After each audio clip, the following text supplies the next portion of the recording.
muito legal, muito maravilhoso. Estamos recebendo como convidados pessoas ilustres, grande amigo e poeta e filósofo, historiador Renato Pessoa, e também a advogada Vládia Colares. Qualquer semelhança é mera coincidência com minha pessoa, beleza? Declaro agora, nesse exato momento, a abertura na moral. Na moral.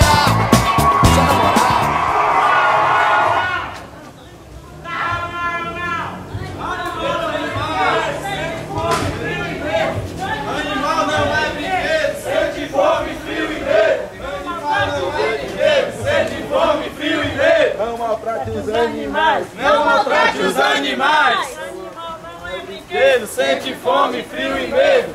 Animal não é brinquedo, sente fome, frio e medo! Obrigado pela manifestação aí. Por favor, plateia, aplausos para os nossos manifestantes. Adorei a sonoplastia. Queridos, vamos chamar aqui nesse exato momento os nossos convidados. E eu queria que viesse aqui para os nossos bancos de confissão, professor e geógrafo Laércio Nunes. Calma. Lindo! Ô bigode! Menos Laércio, menos. Professora de biologia, Conceição. Palmas, pessoal.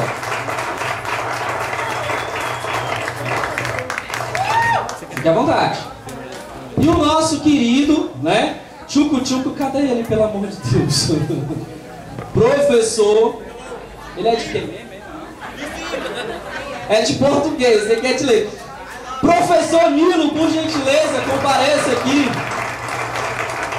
Ele vem fantasiado de eu, né? Lindo. É ali, mas você tá aí, mano. Meninas, não olhem muito, já disse que hoje a noite é minha, né? Se meta não, fica com ciúme não. Próximo final de semana, aquele final de semana foi seu, o passado. Galera, jumento. Pessoal, nós vamos estar conversando sobre o direito dos animais, certo?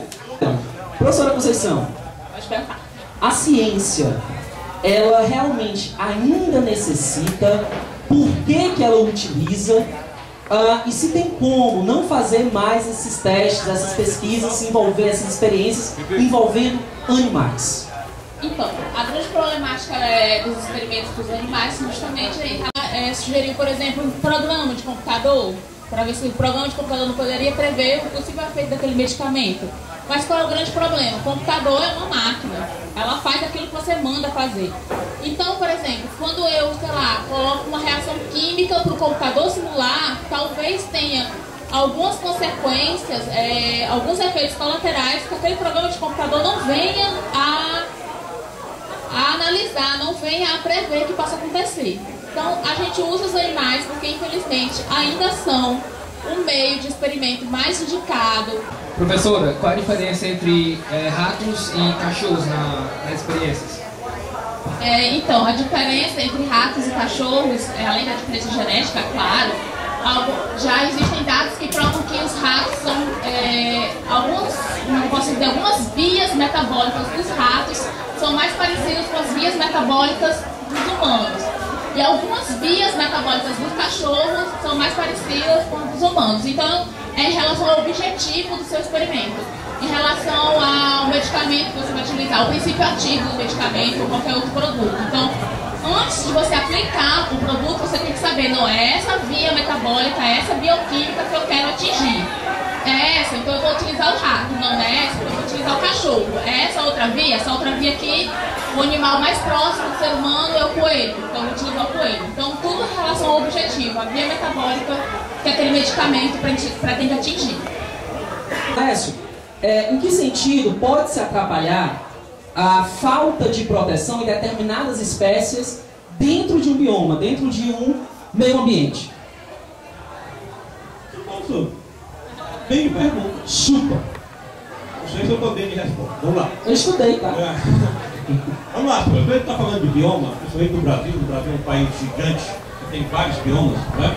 E dentre eles, o que a gente sabe é que todos eles são bastante explorados, né? Hoje se pode dizer o seguinte: os biomas mais atingidos no nosso país, muita gente fala de Amazônia, mas o que está mais degradado, o que está em piores condições é a nossa caatinga. E aí é bom falar, como ele falou pelos biomas, é bom falar até pela caatinga pelo seguinte fato: como nós vivemos aqui, a gente vivencia determinados fatos que podemos citar aqui agora. Por exemplo, eu não sei se vocês têm notado que nesses últimos anos, aqui em Fortaleza, está tendo uma invasão de alguns pássaros que não eram naturais aqui em Fortaleza, né? Tipo, nós temos alguns gaviões que estão diretamente em Fortaleza, muitas corujas, né? Alguns gaviões, tá? Por que esses gaviões estão aqui em Fortaleza há tão pouco tempo? Ora, nós estamos destruindo o local do habitat dele, nós estamos destruindo aquele bioma onde ele vive, e nós estamos deixando de dar o alimento natural para esse pássaro. Ele tem que buscar em outras áreas. Uma das áreas mais fáceis de buscar são exatamente nas grandes cidades, né? Restos de animais que atraem, ou restos de alimentos, desculpa, que atraem outros animais, que esses seriam exatamente o alimento desses gaviões que estão povoando a nossa Fortaleza agora. Por exemplo, você vê muito carcará aqui em Fortaleza agora. Motivo porque estão acabando com o local dele onde ele vive, e ele está vindo buscar alimento aqui. Eu estou falando só do carcará, mas você já também tem visto várias reportagens aonde, mesmo na região central do Brasil, muita invasão de onças nas cidades, né? Porque essas onças também estão indo na cidade, o mesmo motivo, estão indo buscar alimento aonde está faltando no seu habitat natural, certo? E isso faz com que esses animais sejam maltratados, perseguidos e até mortos indevidamente por estarem buscando um alimento que está sendo tirado dentro do seu local de vida natural, certo? Nesse exato momento, queria pedir também, a gente trouxe um momento, né, que essa pessoa, ela soube que ia trabalhar sobre os direitos dos animais, ele pediu, né, ele chorou, implorou, mandou e-mail, fez campanha em frente ao meu apartamento, né, com faixa dizendo: deixa eu contar a minha história, por favor, né, em nome de Jesus, eu faço tudo que você quiser, eu pago suas contas, né, eu te levo para passear. Eu me senti um cachorrinho nesse momento, né? E aí o professor Nilo, ele pediu para participar desse momento, para contar um testemunho dele altamente pessoal, certo? Sobre um problema que ele sofreu, não ele como animal, tá? Não ele como animal, porque ele já foi emancipado desse processo. A mãe dele, graças a Deus, conseguiu a licença do IBAMA e hoje ele é batizado. Capado também. Ih, rapaz, não se entrega não, macho. Então, professor Nilo. Pessoal, boa noite para todos os alunos que estão presentes aqui. Galera, rapaz, teu lado foi essa, né? É capado. É muita aproximação com o ídolo, essas coisas assim, sabe? Bem, é o seguinte, tá caindo lágrima no meu olho quando eu recordo, quando eu trago lapsos nessa memória de um caso que aconteceu comigo há uns 2 meses atrás. Comigo não, com o meu gato, com o meu felino. E o seguinte, meu gato, lógico, gatos, homens passam 2 semanas fora de casa, mas só que o meu gato passou mais de 1 mês fora de casa. E ele era castrado, então isso não justificava essa ausência dele em casa. Bem, resumindo a história, passamos mais ou menos 1 mês, eu o encontrei debaixo de uma árvore no condomínio e ele estava com o queixo dilacerado.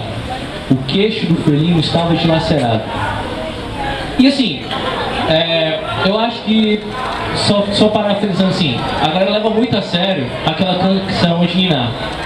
Te dei o pau no gato, tu vai do gato. E aí atiraram o pau no gato mesmo e o bichinho se lascou tudinho. Mas não é isso que eu quero falar. Galera, eu quero falar em relação a qual o sentimento que uma pessoa tem ao violentar, ao cometer uma barbaridade dessa a um animal.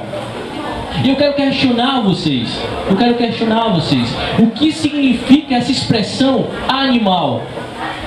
O que é ser um animal? Alguns vão falar, animal somos todos nós. outros vão falar, animal é aquele ser irracional. Personagem do Muppets Baby, animal.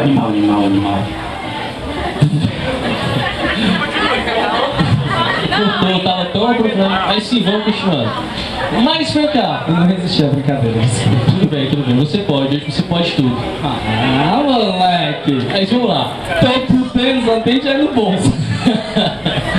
Tá alugado o término do Ítalo aí, viu? Sim, mas voltando ao assunto. Qual é a expressão animal? Vai, seu animal! Será que um animal não sente dor? Não sente compaixão? Não sente paixão pelo seu dono? Quem aqui tem um animal de estimação? Quem? Me diga. Eu vou parafrasear mais um pouco, vou usar um pouquinho da literatura. Luiz Fernando Veríssimo falou que no fim da vida tudo que ele queria era uma garrafa de uísque e um cachorro ao lado. Então, com vocês, por favor, nesse exato momento, a minha queridíssima irmã e advogada, então não me xinguem porque eu posso processar vocês, que eu tenho advogado da família, sempre quis dizer isso. Flávio Colares, por favor, palmas.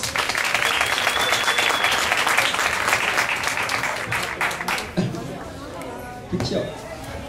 Pronto. Não, mas é o Nilo, então não tem problema não. Bem, estranho é o tratamento que eu vou fazer agora, né? Eu não tinha respeito na época que eu trabalhava com os meus patrões advogados, eu chamava eles de senhores, mas aí, né, a autarquia lá em casa, então eu tenho que falar, doutora! Depois que ela mandou um e-mail dizendo que pode ter que chamar advogado doutora, eu aprendi a lição. Doutora, queria saber sobre essa questão do direito dos animais. O que é que a legislação, ou a lei, ou até mesmo é falta de regulamentação, que a gente sabe que o nosso país tem leis, mas o que falta é uma regulamentação dessas leis, né? Ou até mesmo uma falta, uma ausência de um poder que fiscalize isso, de que oriente isso. Eu vou para onde? O meu animal foi maltratado, foi ameaçado. E aí, eu queria que o direito se pronunciasse nesse exato momento. Responsabilidade grande. Boa noite, galera. É um prazer estar aqui no meio de vocês. Adoro esse meio. Me sinto assim, 20 anos mais jovem. Adoro estar no meio de vocês, tá? Primeiramente, eu estava ouvindo a discussão de vocês, achei interessante. E, infelizmente ou felizmente, não sei nem colocar a palavra correta, mas para o meio jurídico, tá? O animal, ele é uma coisa, tá? Ele é um bem. O conceito do animal, ele é um bem, ele é uma coisa. Ele é privativo do seu dono. É tanto que você vai no pet shop e compra um bichano, tá certo? Você, se ele fizer algo contra algum dano, contra outro bem de outra pessoa, quer seja um bem material, tá? Ou outro tipo de bem físico mesmo, vai acabar, quem respondendo não é o cachorro, não é o bichano, não é o animal, é o seu dono, o seu proprietário. Então, desta feita, o animal sendo um bem, uma coisa,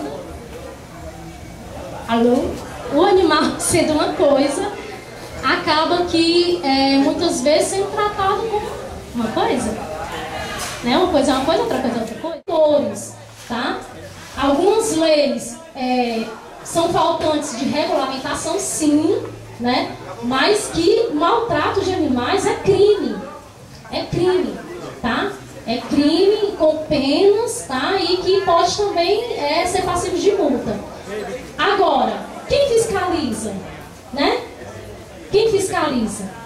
De fato, a delegacia de polícia civil, ela não vai ser o órgão competente para estar vindo tratar, tá? Tutelar esse bem, que é o animal. São outros órgãos. Só que esses órgãos, gente, como muitos órgãos estatais do Brasil, eles são faltantes de pessoas que possam colocar em prática as leis do nosso país, certo? Então, muitas vezes as leis ficam no vácuo. As leis ficam no vácuo, e que muitas vezes a gente nem conhece, a gente desconhece quais leis, certo? Então é isso. O que pode ser pedido é a questão de órgãos fiscalizadores, certo? Vocês podem ver em Facebook, em redes sociais, até mesmo em telejornais, de pessoas que são denunciadas por maltratos, né? Teve uma professora, salvo engano, com um pulozinho no quintal da casa dela, que foi repercussão nacional. E teve agora, recentemente, eu vi um jovem com um gato, salvo engano, jogando na parede, coisa assim que eu não consigo nem assistir direito. Daqui a pouco nós vamos começar o nosso segundo bloco. Nós vamos ter aí uns 5 minutos de intervalo rapidinho pra gente fazer a troca aqui de cenário, de coisas. E essa fumaça, eu detesto fumaça, já falei. Então, Valeu, Vitor Valim. 5 minutinhos.